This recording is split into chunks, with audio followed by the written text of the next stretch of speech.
House of Refuge.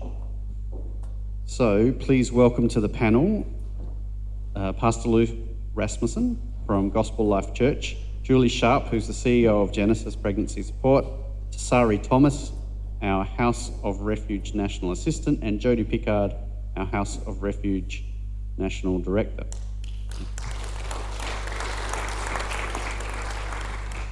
Right, so I've got some questions to start off with. Right, Luke, does having a House of Refuge at your church add significant amount of work for the pastor and leadership team? No, not at all. We have found it to be something that's very easy. The training that they have provided for those in our church who've put their hands up has been excellent. And so it just kind of like ticks along in the background really well.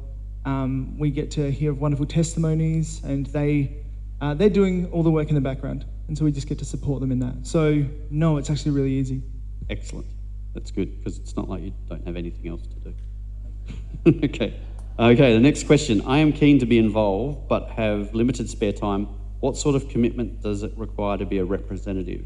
So Sari, you might be able to help with this one. So in being a rep, we're looking at you giving an hour a week. And then that hour for the first maybe 3 weeks is training. So we give you a 3-page or 4-page document, and there's links that you click in there, and you just work through those at your own pace. Excellent, that was easy. This one, probably Julie, I'd say this is yours. If churches are already supporters of a pregnancy support centre, is it necessary to also become a House of Refuge? Oh, absolutely. I'll give you an example of a reason why. I was speaking at a church once for a speaking engagement, and we were chatting afterwards in the foyer over a cuppa, and I said to the pastor and his assistant pastor, if someone in your church found out that they had an unplanned pregnancy, that attended here and that, would you turn your back on them? Would you walk away? And I knew these people very well, so I knew the answer to the question. Of course not. We wouldn't. We would support them and help them in any way they could. And I said, well, you know that, but does she know that? It's absolutely imperative that we speak out. It's not doing anyone any good if you have it in your heart, but they don't hear it in their ears. They need to know, and one word from the front can make all the difference. Brilliant, thank you. Does it cost anything to become a House of Refuge church, Jodie? No, we do it all for free. Having said that, everything costs money. Even tonight has cost us a significant amount of money, but all of that comes through our generous donors, and we always seem to have just enough that comes through. So we don't put any burden at all. We don't want the bar to be at all at any level that a church would have a trouble getting over it. In fact, it's on the ground. So the answer is it costs nothing. And if a church decides to support us with a donation, we welcome that. But that is not at all part of this. Brilliant. Best price there is, $0. Right. What support? Oh, sorry, definitely one for you, Julie. What support does Genesis Pregnancy Support provide? Okay, so we take a holistic approach to the problem. When I first came on board with pregnancy support, basically people were providing crisis pregnancy counselling and material assistance. So that was just emergency support in the moment, which of course is very important. But it seemed to me that the whole problem needed to be looked at. Why were people getting pregnant in the first place? Contraception's around, education should be there. And then what's happening afterwards? We might want her to choose life for her child, but where are we after the fact? And in more ways than just material assistance. So Genesis provides first and foremost the material assistance, because we do emergency support to 40 to 50 government and non-government agencies use our services. So that's all the cots and prams and baby clothes, that kind of thing. Then there's a demographic that isn't absolutely destitute. You know, unplanned pregnancies can happen to rich people too as well. But we noticed there was a demographic that could afford something themselves, and it's much better to be able to contribute rather than just have welfare all the time. So we've got a reborn secondhand baby clothes shop with beautiful gear in there. You need to drop by if you have any grandkids or anything like that, or if you want to stock up in your church and prepare to become a house of refuge. You can drop by and get 50 cents to $3 brand new, some of the stuff. It's beautiful. So that's the immediate support that we provide, and some of that immediate support now is changing when it comes to counselling. So we provide all options counselling because we believe she is never fully informed when she goes for a termination of pregnancy, hence the video and the aftermath. And so we believe in fully informing her about all the options that are available. It's important to note that crisis pregnancy counselling, options counselling, is diminishing. So I've been doing this for 25 years, and it's very, very low as far as numbers coming, because our system is just geared to direct them straight to termination of pregnancy. In fact, the women who choose to go ahead with their pregnancy and come to us for help have been so offended by their doctor's response of, so shall I book you in for a termination? So what we're finding is increasing is post-abortion counselling. After the fact, pro-choice would like you to believe there's no negative side effects to this choice, which is ludicrous. There's medical, there's psychological, there's lots of things to consider with it. After the counselling, which is called Empower, we have Emerge, which again goes into the post-abortion support and healing. We have it in groups now, like a 6-week session, 2-hour session once a week. We found that was less intimidating than a weekend retreat, which is what we had before, because women have to work themselves up to come to these sessions. It's a whole lot of pain to bring forward, and particularly in a group, but it's working really well. And we do one-day retreats. So that's our post-abortion support, as well as one-on-one counselling. Embrace is our big one at the moment that we've launched into. It's a full-time live-in program. It goes for 6 months, then reviewed, can go for 12 months. These are the women who I really have a heart for, who have chosen of their own volition to keep their children under incredibly difficult circumstances. So if anyone deserves our support with the parenting side and ongoing, and as Jodie has said, this demand is too much for our pregnancy centre to follow up every single woman, and this is where we need the church as a house of refuge to be the one that will take a meal around or take her on board and that. So we have to work in tandem together. Yep. Really. Brilliant, thank you. Now, what do you learn in the training? Sarah, is that yours? So yes, I mentioned a 3 or 4 page doc, and inside that doc you're learning about what abortion is, you know, psychological, physical impacts, risks, just so that you are being informed. We don't know what everybody knows, but we need to get to a base level. And then we've got what really a house of refuge looks like. So the different roles within a house of refuge, you know, you want to have a group that's got people that pray in that group. You want to have people that are available, as Julie said, to maybe do a meal train when someone's having a baby or there's been a loss. And the other aspect is we want people to understand the mission field. So we want people to understand what people are going through. Even if you haven't had a crisis of this kind, we have all had a crisis in our lives. And so we go through that, and there's a lot of learning to do, and we actually provide a monthly Zoom nationally, and that's an opportunity for us to pray together, and it's an opportunity just to continue learning. Pregnancy Help Australia and others that have enabled us to continue learning and really understanding the mission field. Brilliant, thank you. Luke, this is definitely for you. Having read the statement out, Pastor Luke, have you found it has caused any backlash in your congregation or people feeling hurt by abortion being spoken about? No, not at all. We've been a house, I was trying to figure this out. We've been a house of refuge for 3 years? Okay, so we're coming on to our 3rd year, I think, as a house of refuge.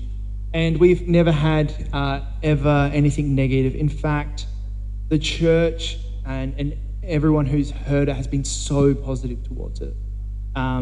We have found that for people who have not even been connected to anyone who's had an abortion has been very positive because they're just so glad it's been talked about.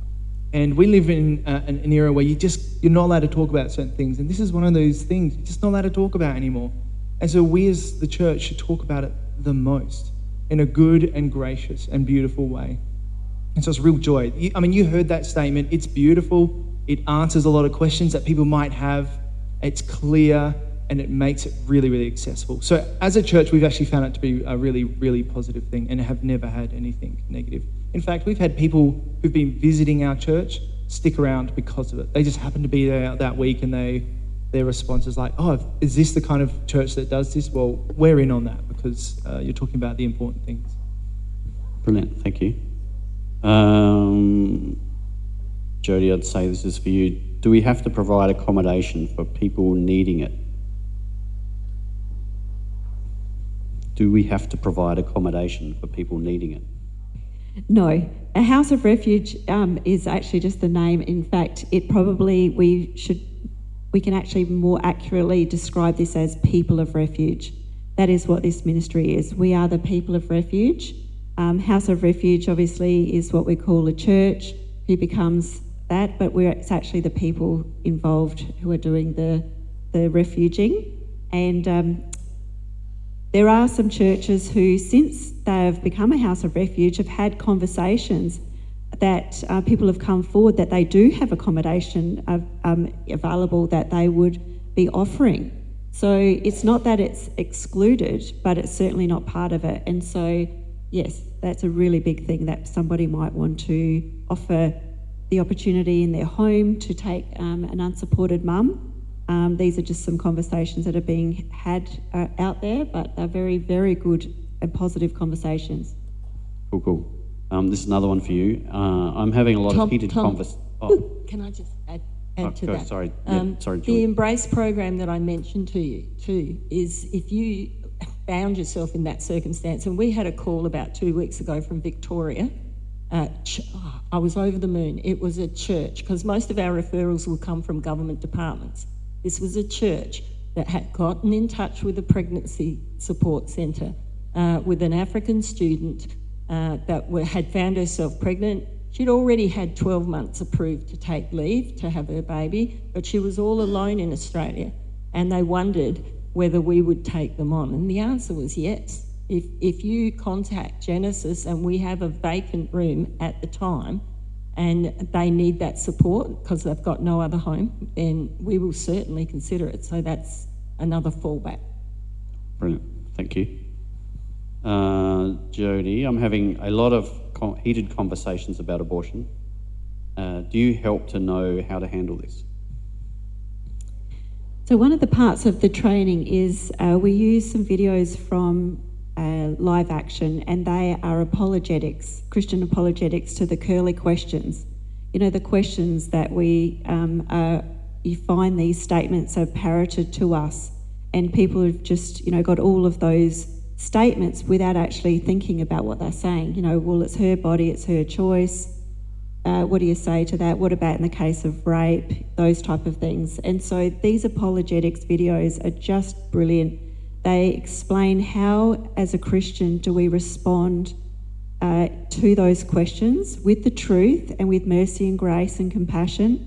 So we have those to go over. We've also pulled out the main statements of those videos that we've put onto a document that we encourage people to put those statements into their mind so that they can bring those statements forward whenever they're in those conversations. And I've been able to do that with people that have come to me, particularly when they come hard at the, you expect her to keep the baby if it's an incest situation or a rape situation. And when you can actually gently and lovingly unpack that with the right apologetics and Christian truth, it's amazing that they will actually come all the way back around because they're then realising that what they've just said is actually a lie. So yes, we do. It's a big part of it. It's part of how, and if we do that more, well, then even when we're online, even doing what you've heard that Amy was doing, that people are going to have more words and more ways to be able to communicate and be able to impact back into those situations. So are those videos available on the website? Is that what Yeah, they are. So we put it out as our part of our training, but it's actually, you can actually find them as well. So anyone who tonight wants to know all this information, we will be able to add all of that to the bottom of our email so that we want everyone to see these videos. We're not holding this information close. This is information that we want the whole church to have. The more people who know this, the greater the impact that we're going to be able to have. Brilliant. Now, where are we up to? Probably to Sari, I'd say, what support do you provide to volunteers? As I mentioned before, there is a national Zoom call that we do every month, and Jody will invite somebody like Pregnancy Help Australia, and that's all about bringing education. So church is becoming trauma informed, and it's an opportunity to pray, it's an opportunity to connect. At the moment we have a WhatsApp, and that's where communication flows, and I did a bit of a call out last year to people who haven't yet got their church community involved, but they put their hand up like the lovely Jude, and gave a few people a call and just figured out how we could better connect those individuals that are involved. And yeah, there's some amazing lifelines out there when we're in it together. Brilliant, thank you. Right. Julie, what are the current abortion laws in South Australia? What are they? They're atrocious, that's what they are. It goes across the whole of Australia. We can hang our heads in shame globally with our laws. At least even in America, they've got now the freedom to have some states that push back on it. But it's across every state in Australia. It's up to birth, abortion up to birth. The initial gestational period for no reason abortion varies from about 16 weeks in one state to up to 24 in another. So each state has their own cut-off for that. So without reason, up to, in South Australia, it's 23 weeks and 6 days. Oh, not 22 weeks and 6 days. After that time, in all the states, 2 doctors are required to sign off on the abortion. But here's the kicker. What they push into every law in every state is the phrase, if it's in the best interests of the physical and mental health or well-being of the mother. Why is that a kicker? Because you can stretch mental health into anything you like, right? Oh, we wouldn't do that. Oh, really? For the first 50 years of our abortion laws, from 1970 to 2020, abortion was legal up to 28 weeks or viability. But you had to have 2 doctors' consent on that. After 28 weeks, it was illegal, right? So the 2 doctors had to sign off on it and had to be for the physical or mental well-being of the mother. 96% on average of abortions were for the mental health of the mother. I'd just say on that too, that don't be disheartened by losses of those bills, right? The important thing is that they are being put forward, and euthanasia passed a few years ago now in South Australia, and the people pushing for euthanasia put it up 16 times before that and lost each time, and they just kept going and eventually they won. Well, there's no reason why we can't do the same. So we just keep putting them up and we keep putting them up and eventually we'll win. Okay, so like I say, don't be disheartened by losses, just make it, or use it to help you get more determined. Is House of Refuge a political group? My church has indicated they are not a church that speaks about politics. How do I go about explaining that abortion isn't a political issue? Perhaps, Luke, that might be for you, I think. Gladly. I feel like I could probably preach a sermon on this one, but I won't. But it is not a political issue, as both Shane and I said in the reasons why we're involved in this. This is a gospel issue. And I understand that, particularly in this day and age, we are really nervous about things that are red hot politically. I totally get it. And the church historically has been a bit shy in and around these things. But I really believe that it's the gospel mandate of the church to, because it comes down to the very heart of the gospel, that we are to care for those who can't care for themselves and to look out for the vulnerable. We see that in representation in Christ. And we've seen that historically throughout the church. You think about the greatest social, moralistic social reforms that have happened. That is with the church pushing that. You think the pushback of slavery and things like that. It's when the church decided that this is truly not a political issue, but it is a gospel issue, and so we'll stand up and we will speak for those who can't speak for themselves. And so I think that the best way that you can talk to churches, to pastors, to anyone about this is to bring it back to the gospel. Bring it back to, well, what is the role of the church here in Australia and around the world? And that's to shine the light of Christ. And that is to, and in shining the light of Christ, that is, we want to give every opportunity for every life to be able to hear the gospel. And so therefore we should fight for this and fight for the lives of these precious little ones. Brilliant. Thank you. Where are we up to? If my church is keen to know more or even join, what do they do? To Sari. If you go to our website, houseofrefuge.org.au, and you go to the tab that says contact, you can get in touch with us. All right.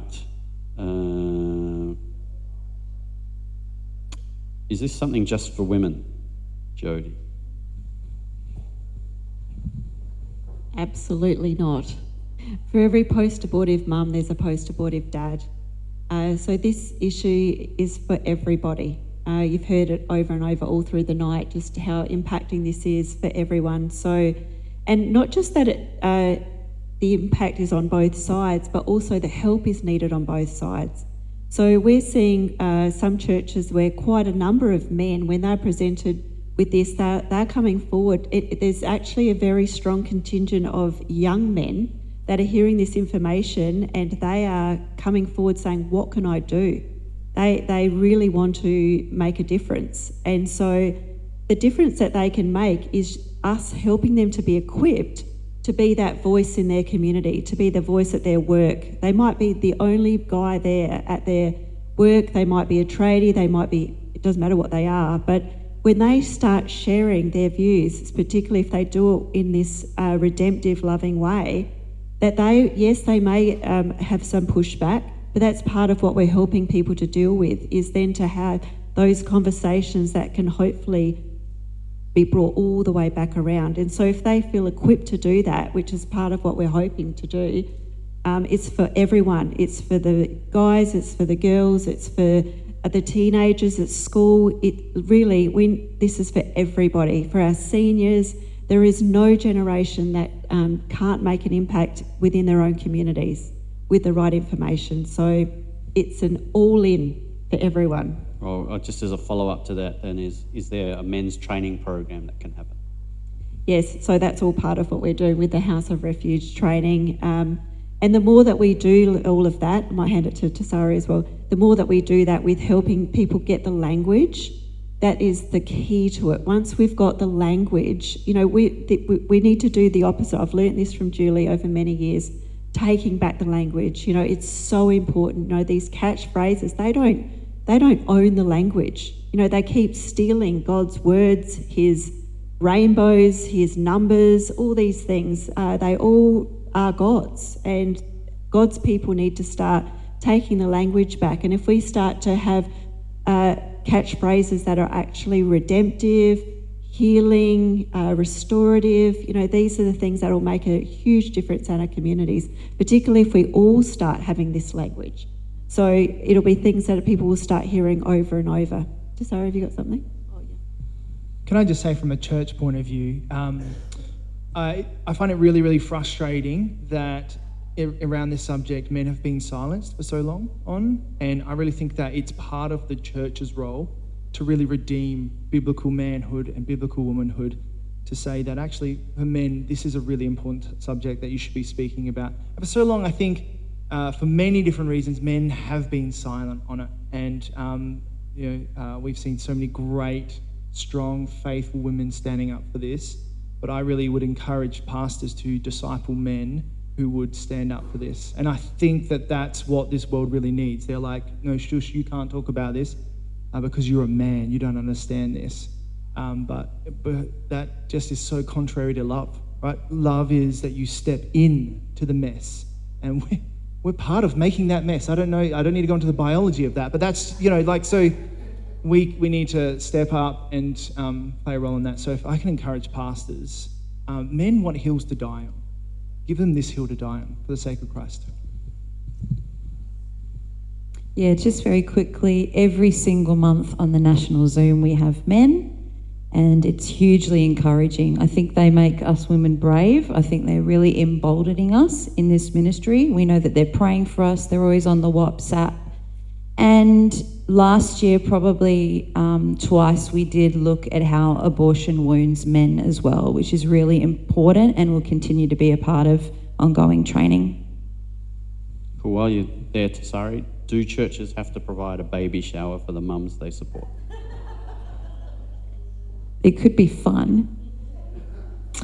The answer is no. So American House of Refuge, you do. But Jody decided there's no pressure for any church or any individual making it happen to do a baby shower. Jody's had someone at her church that was willing to provide accommodation for someone. I've had people in this room donate money when I've said someone is here, they're a unskilled migrant and they literally have nothing. Put the call out. We need to give within our means if we're going to give, but ultimately we're looking for people that are going to love and that are going to listen, and they're going to gently guide people on a journey and disciple them. All right, they're still coming thick and fast. So Tasari, what do volunteers do in the hour a week after the hour in which they've been trained? So they've been trained for an hour, and then what happens then in that hour? What are they doing? Some weeks that might be a conversation with me, or it could be a conversation with Jody, which is where to now, and then things develop from there. It could be further training. I mean, for some people, this is just not been an area that's been spoken about, and so there is further training that's needed, but they decide what that will be. On the third or fourth page of that self-paced document, there's so many books. There are books and links and resources out there, so it might be engaging in further training. It might be taking a look at social media and seeing if there is any need. It might be deciding that you're going to host an info night at your church. Might be sitting down with your pastor to speak about the statement going out again, when that can go out again, and having the people, in your team, the other volunteers, ready to respond to when that statement is read out. Okay.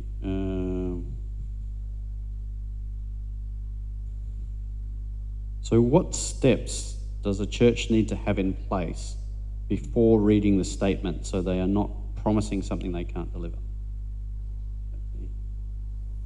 I don't know. Okay, so the baseline is that you've got your church's leadership in agreement that they're going to read the statement, and they've appointed at least one person who we've done the training with. So they've gone through the basic House of Refuge training, and From that point, they are in a position that they could read that statement. That is the baseline. When this happens, different churches are doing it in different ways. Some churches, the first they know about it is the statements being read in the church. Some actually give some preemptive conversation to the church about that, and they actually start putting the ideas out there, would anyone like to be involved? Either which way, you're then putting it out there for more people to be involved with more volunteers. That could happen before or after, but you at least need to know, when you read that statement, we need to be in a position that if somebody needs help in that moment, that we are equipped to know what we're doing at that point. That's why we don't encourage people to just fly out there with the statement, that they actually know that they're actually in a position that they feel comfortable to be able to guide people. More often than not, the guidance tends to be towards post-abortion healing. That, from our experience, that is what is coming forward from that statement. It's not to say the other can't and hasn't, but so far it's been more on that side. So we need to be aware, and how do you handle that in the moment? So you know, as long as you feel confident that you know how you're going to handle that.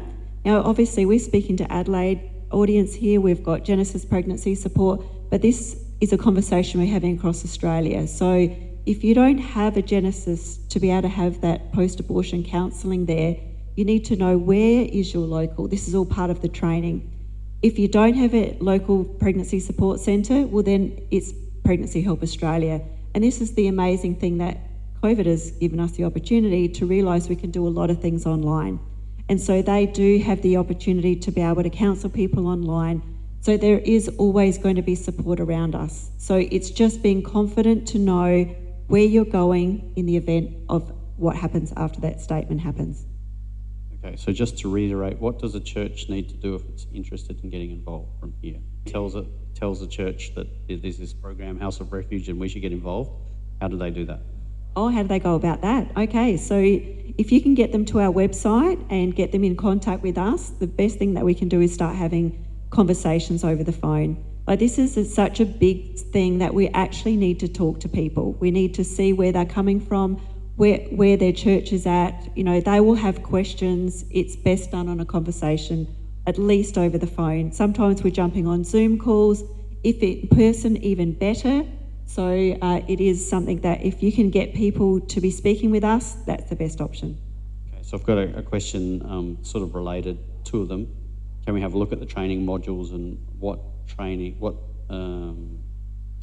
does House of Refuge provide to equip churches in the process of becoming a House of Refuge? So I've already spoken about the document that anyone can do. So you can decide to be a rep thing, and your church doesn't have to be on board yet, and just be praying that they will be. But there's other opportunities. So 3 times now I've hosted Making Life Disciples online, and that's actually a free course that you could go and you just put in your church details, put in a little bit of contact information. But it's very rich to be able to do it on Zoom, and I think very comforting for people that feel, many of us feeling very helpless about abortion and about the trauma that men and women are going through. So you can join us on the Zoom to do Making Life Disciples. You can access that. I think it's just makinglifedisciples.com, maybe /videos. And in that, as I kind of mentioned before, that goes through how we can, we're discipling people with a pro-abundant life perspective. So we want abundant life, don't we, for mum, dad and baby. So you can go through that course, and that's the essence of that. And I think that would take you about 8 weeks, and you're welcome to join us when we do our next round for that. All right, keep the mic to Sari. Who runs the training for volunteers? It is you. And what qualifications do you hold? Oh, great. So Making Life Disciples, actually I'll go back to the first one. So the first document initially, that's got live action, which I'm sure you've heard about. That's got the couple bit videos from Jody relating to our Australian context of House of Refuge. but a fair few videos, because I think there's something like, is it 300 churches, House of Refuge churches in the US? Okay, I think it's about 300. Don't quite quote me on it, but it's near that number. So the House of Refuge in the USA are the authority on it, and so there's opportunity to learn from them. Just blanked on the other thing I was going to say. Qualifications. Oh, qualifications. Look, in regards to qualifications, we've got the lovely Julie here. We've got Pregnancy Help Australia and other pregnancy support programs and services available to us. The House of Refuge reps, volunteers, we're not looking to be professional in the sense of we're not looking to be a trained coach or a trained counsellor. If that is something that's on your heart, and I'm sure some of the people involved are already looking to do this or may go on to do it in the next few years, they can come and train in that capacity. But really, we are looking for the church to be neighbourly. We are looking for the church to love their neighbour. We don't need qualifications for that. And to just add on top of that, as I mentioned before, we've had people that have shared life experiences on the national Zoom call, which has been, post-abortion healing testimonies. We've also had, Pregnancy Help Australia and what was the other one called? Rachel's House, I think it was called. So we've had different organisations that have those qualifications.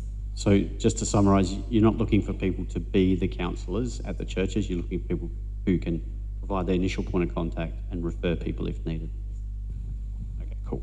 Can I just elaborate on that? Is in coming up 26 years of doing this, I've asked women in counselling sessions, and most of the time, all they needed was a word, just a word of support. If somebody had have just said something positive. We even had one girl ring up from university. She was on the bus on her way home, and she rang, and I straight away started talking to her like she was considering abortion, and she said, no, I'm keeping my baby. I just want to hear one person say it's a good idea.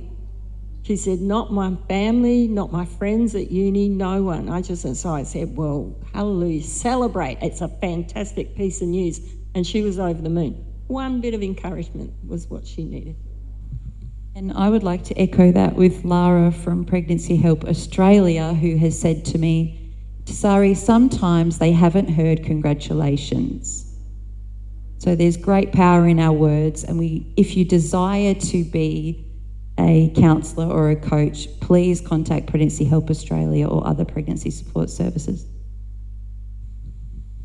All right. Sorry, Tom, can I just add one thing? From a church perspective, sometimes we might feel like we need to have all of our ducks in a row to be able to start this. But the beauty of it is, and I hope you can see that, there is so many really good resources out there already. So you just need people who are willing to listen, to give those positive words, to encourage people, to be a church that's preaching the gospel. And then you can go from there, because you just never know what opportunities. As a church, we didn't have many things to be able to offer aside from like, hey, we'll walk with you through this. And now we've had people come forward going, they can stay in our home, we'll financially provide for them. It just gives your opportunity, your church, the opportunity to truly make disciples. So we don't really need to have all those ducks in a row per se. The training's really, really good. And then you can run from there and figure out the rest as you go, which, let's be honest, that's ministry most of the time. It's also life, really, isn't it? Yeah. Certainly not parenting, though. No one gave me any training for parenting. Right. I think we're at the list. That's the end of the list of questions I have. Here's one just came in, a new question. How do you screen volunteers? Is there a screening process? So the volunteers in the church that are coming forward, each church, this is actually within its own context. So it's not coming back to Love Australia to do this. This is actually within the context of the church. The way that I hope people can see this is, I think one of the best ways to describe it, most people know what the Alpha course is. And so the Alpha course equips the church to help with discipleship, with outreach, with evangelism. And so this is what House of Refuge is on the life issue. So it comes in to support your people to do it within the context of your church. So within the context of your church, it's how would you screen for, the answer is exactly the same as how you would screen for your children's church, for your, any ministry in your church, whatever it is. And so it's an in-house thing that whatever processes you have, which every church has got processes, is exactly the same for that. Brilliant. Perfect timing. Well done, everyone. Great team effort.